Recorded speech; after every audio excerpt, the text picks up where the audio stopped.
ఆ మంత్రులతో మాట్లాడి తెలుస్తోంది. ముఖ్యంగా ఎమ్మెల్యేలతో కూడా ఆయన నూతన సంవత్సర శుభాకాంక్షలు చెప్పినటువంటి ఆ సందర్భంలోనే వీరందరితో చర్చించినట్టు తెలుస్తోంది. ఏడాది పాలన పూర్తయిన నేపథ్యంలో సీఎం రేవంత్ రెడ్డి వారందరితో మాట్లాడుతూ మీ పనితీరు సరిగ్గా లేదు, ఇక్కడ సర్వే నిర్వహించిన సంస్థ కూడా రెడ్, ఆరెంజ్, గ్రీన్ అని ఒక లిస్ట్ తయారు చేస్తే ఆ గ్రీన్ లిస్ట్లో సుమారుగా 30 మంది మంత్రులను తెలుస్తోంది. మరొక రెడ్ లిస్ట్లో సుమారుగా 20 మంది మంత్రులను తెలుస్తోంది, 20 మంది ఎమ్మెల్యేలను తెలుస్తోంది. అటు 30 మంది గ్రీన్ లిస్ట్లో అంటే వారి యొక్క పరిపాలన పైన ప్రజలు సంతృప్తిగా ఉన్న వారిని ఆ గ్రీన్ లిస్ట్లో ఆ సర్వే సంస్థ పేర్లు అందించినట్టు తెలుస్తోంది. ఇక రెడ్ లిస్ట్లో సుమారుగా మరో 30 మంది, మరో 20 మందిని రెడ్ లిస్ట్లో ఉంచడం, 10 మంది మాత్రమే కొంత ఆరెంజ్, అంటే వారు కొంత సెటరేట్ అవుతున్నారు, వాళ్ళ పనితీరు ఓకే అనిపించే విధంగా ఉంది. ఒక 20 మంది ఎమ్మెల్యేలు అయితే పూర్తిగా రెడ్ లిస్ట్లోకి వెళ్ళిపోయారు, వాళ్ళు చాలా డేంజర్ జోన్ ఉన్నట్టు తెలుస్తోంది. దాంట్లో ఒక 3 మంత్రులు ఉంటే ఆ 3 మంత్రుల్లో కొండా సురేఖ, జూపల్లి కృష్ణారావు, ఇక 3వ మంత్రి ఎవరు దానిపైన చర్చ కొనసాగుతుంది. నేను అప్డేట్స్ తీసుకుంటాను. ఆలోగా ఈ మంత్రుల పనితీరు, ఏడాది పరిపాలన పైన మీకెలా అనిపించింది, మీ అభిప్రాయం కూడా కామెంట్ రూపంలో తెలియజేసే ప్రయత్నం చేయండి. మా ప్రతినిధి శ్రీధర్ అందుబాటులో ఉన్నారు. శ్రీధర్, ఏంటి ఈ మంత్రుల పనితీరు పైన ముఖ్యమంత్రి రేవంత్ రెడ్డి చాలా అసంతృప్తిగా ఉన్నట్టు తెలుస్తోంది. ఇప్పటికే 2 మంత్రుల పేరు బహిరంగానే చర్చ కొనసాగుతోంది, కొండా సురేఖ, జూపల్లి కృష్ణారావు అని చెప్పి. 3వ మంత్రి ఎవరు? ముఖ్యంగా ఆ రెడ్ జోన్ లో ఉన్నటువంటి ఎమ్మెల్యేల పనితీరు పైన రేవంత్ రెడ్డి ఎలా సీరియస్ అయ్యారు, వాళ్ళ పనితీరు ఎలా మార్చుకునే అవకాశం ఉంది?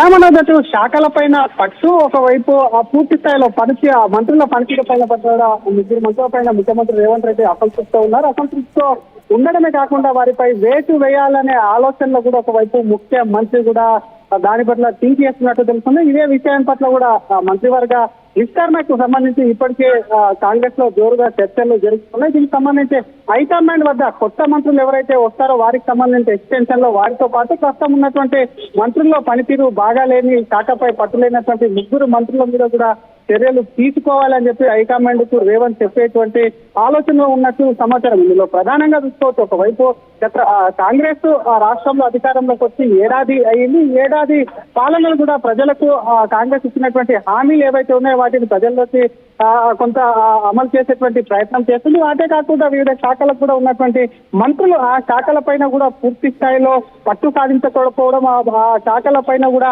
అనేకమైనటువంటి ఆరోపణలే కాకుండా వారికి సంబంధించి అనవసరమైనటువంటి విషయాల్లో కూడా మంత్రులు తలదూర్చడం పట్ల కూడా సీఎం అసంతృప్తితో ఉన్నట్లు సమాచారం. అందుకే ఈ మంత్రుల్ని తొలగించాలని చెప్పి కూడా ఒకవైపు కూడా కేబినెట్ లో మార్పు చేయాలని చెప్పి కూడా ముఖ్యమంత్రి ఆలోచనలు. మీరు అన్నట్టు ఇందాక చదివినట్టు 2 పేర్లలో ఒకటి ఒకరు మంత్రి లేడీ కాక మరొక మంత్రి, ఇంకొక మంత్రి మహబూబ్ నగర్ సీఎం కొంత జిల్లాకు చెందినటువంటి మంత్రి ఉన్నారు కాబట్టి వీరితోని 3వ వ్యక్తి ఎవరన్న దానిపై కూడా పార్టీలో పెద్ద ఎత్తున చర్చ జరుగుతుంది. ఆ 3వ వ్యక్తి కూడా తొందరలోనే ప్రస్తుతం ఉన్నటువంటి మంత్రి లోనే ఒక వ్యక్తి కాబట్టి దానికి సంబంధించి మరింత క్లారిటీ వచ్చేటువంటి అవకాశం చూసాం. ఒకవైపు సీఎంతో ఎమ్మెల్యేలు అందరూ కూడా భేటీ అయ్యారు. ఆయనకు సంబంధించినటువంటి కొత్త సంవత్సరం శుభాకాంక్షలు తెలిపిన నేపథ్యంలో ఆ సందర్భంగా కూడా ఎమ్మెల్యేల పనితీరు, ఎంతమంది ఎమ్మెల్యేలు సరిగా పనిచేయట్లేదు, మంత్రులు ఎంతమంది అని చెప్పి కూడా సీఎం కూడా కొంత అసంతృప్తి వ్యక్తం చేసినట్టు సమాచారం. మరొక పక్క అటు ప్రతిపక్ష పార్టీ అయినటువంటి బీఆర్ఎస్ నేరుగా ముఖ్యమంత్రిని ఎత్తుపెట్టి మాట్లాడుతున్నప్పటికీ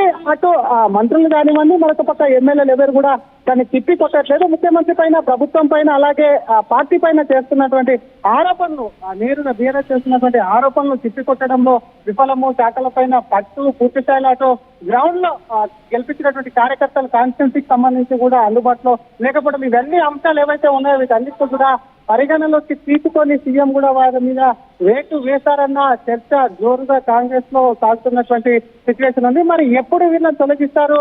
ఇందాక చెప్పుకున్నటువంటి 2 మంత్రులు ఎవరైతే ఉన్నారో 2 మంత్రులు కాకుండా మరొక మంత్రి పైన కూడా వేటు పడేటువంటి అవకాశం ఉంది కాబట్టి వీటన్నిటిపైన కూడా పూర్తిగా స్పష్టత వచ్చాకనే ఒకవైపు కేబినెట్ కూర్పు, కొత్త కేబినెట్ మంత్రులు కూడా వచ్చేటువంటి అవకాశం ఉందని చెప్పి కూడా కాంగ్రెస్ నేతలు. ఇప్పుడు సీఎం రేవంత్ రెడ్డి నిర్వహించినటువంటి ఈ సర్వేలో ఆ మంత్రులు ఎవరైతే వారిపైన కొంత వాళ్ళ పర్ఫార్మెన్స్ బాగాలేదన్నట్టుగా ఆయన సర్వేలో తేలిందో, ఆ 2 మంత్రులు కొండా సురేఖ, జూపల్లి కృష్ణారావు, ఇంకొక మంత్రి ఎవరనే క్వశ్చన్ తో పాటుగా ఈ మంత్రులకు కేవలం మీద ఒక వార్నింగ్ ఇచ్చి సెటరైట్ కమ్మని చెప్పి ఒక వార్నింగ్ లా భావించాలా, లేదంటే మీరు పక్కగా మీకు మీ స్థానంలో కొత్త వారు వచ్చే అవకాశం ఉందని వార్నింగ్ ఇచ్చారంటే వాళ్ళకి ఎట్లా ఇండికేషన్ ఇచ్చారనుకోవాలి?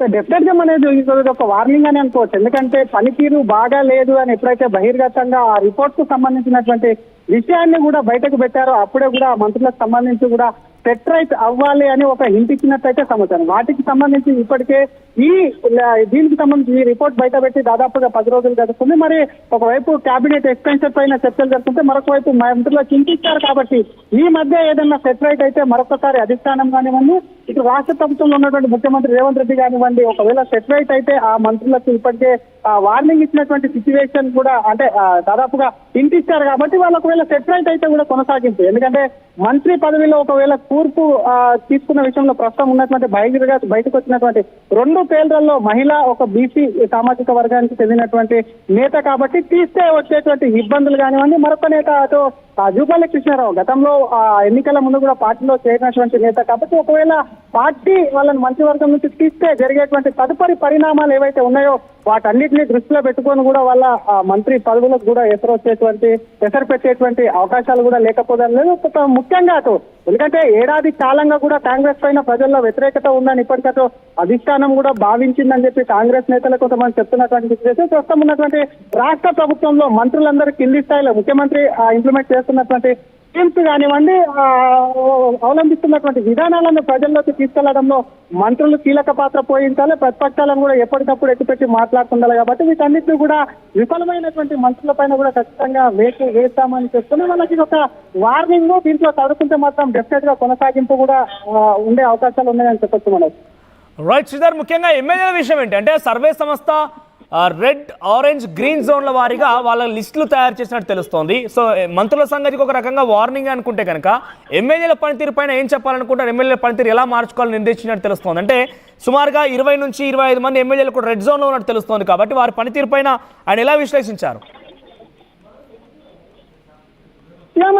డెఫినెట్ గా ఇచ్చినటువంటి గ్రేడింగ్ ప్రకారం రెడ్ జోన్ లో ఉన్నటువంటి ఎమ్మెల్యేలు ఎవరైతే ఉన్నారో ప్రజలకు అందుబాటులో ఉండాలి, ప్రభుత్వం చేసేటువంటి కార్యక్రమాలు ఏవైతే ఉన్నాయో వాటిని తీసుకెళ్లాలి. ఎందుకంటే అటు బీఆర్ఎస్ వ్యతిరేకత కానివ్వండి, కాంగ్రెస్ అనుకూల పవనాలతో కూడా చాలా మంది కాంగ్రెస్ లో కొత్త మొహాలు కూడా ఒకవైపు ఇటు అసెంబ్లీలో అడుగు పెట్టారు. కాబట్టి ప్రస్తుతం ఉన్నటువంటి సిచ్యువేషన్ లో కేవలం హైదరాబాద్ కానివ్వండి కాన్స్టిట్యున్సీ వదిలేసి ఇక్కడే ఉండడం సరికాదు.